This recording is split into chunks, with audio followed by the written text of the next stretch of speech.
The cost of electronic health records can be estimated in several ways. Data can be collected regarding expenditures of IT departments, and these data can be regressed on systems implementing within these organizations. This type of analysis produces a production curve of what is standard cost of implementing various systems. The analysis is done across organizations. The result is the base value of the cost of implementing a system. To our knowledge, there are no analysis of production costs of electronic health records. A second approach is to construct the cost of electronic health records from bottom up by examining various expenditures.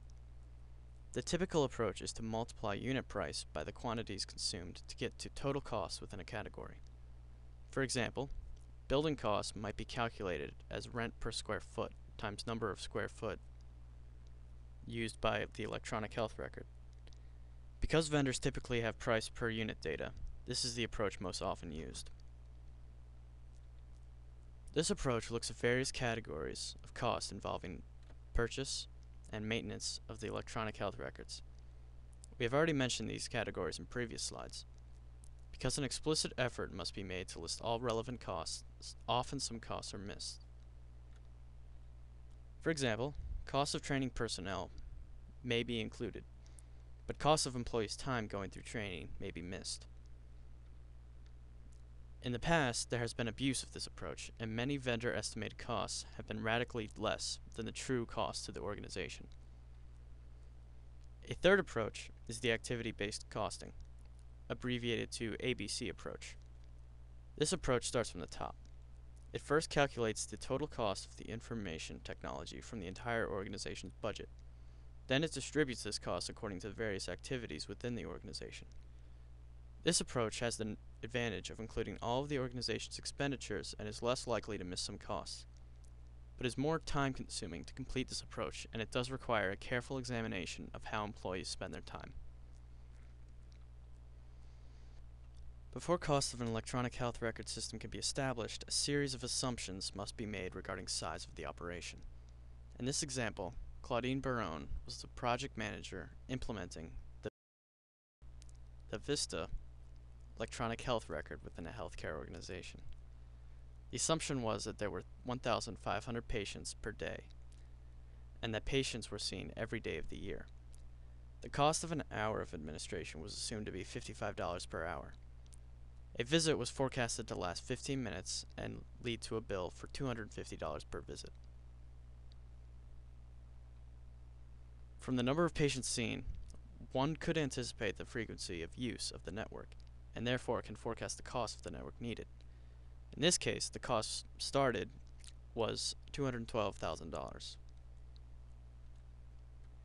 From the number of clinicians and the volume of the patients, one can determine the number of licenses needed and the total cost of software.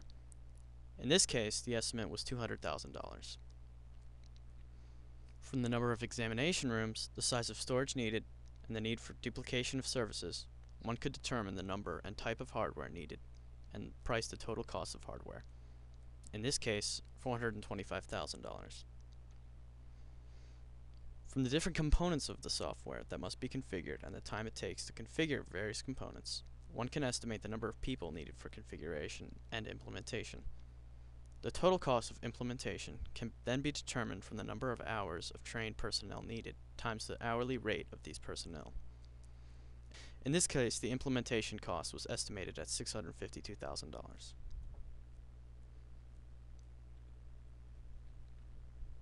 Maintenance costs can be estimated from frequency of calls to help desk and from onboard personnel needed. Training costs can be estimated from the time that personnel will need to carry the training program and the hourly rate of these personnel. This slide shows the total cost of implementing an EHR within this organization. Of course, as mentioned before, a lot of costs are missing. For example, the cost of building to house the personnel is missing. The cost of overhead is missing. The cost of management is missing. And even these costs that are present are not the complete cost. The time of personnel does not include their vacation time. The hourly rate of personnel may not reflect the entire benefit package. Often, it does not include retirement benefits promised but not paid to current employees. So much is missing that many cost analysts have called for an approach that is more inclusive of various costs. Let's take a look at another example. This example comes from the work of Jack Vlancy, providing a tool to be used for family physicians in small clinics. The equipment needed is specified by the engineer planning for the electronic health record. The unit price and the yearly additional cost is typically available on the internet or through a vendor. Software costs are typically per license and per module, and may in some cases be per volume of patients.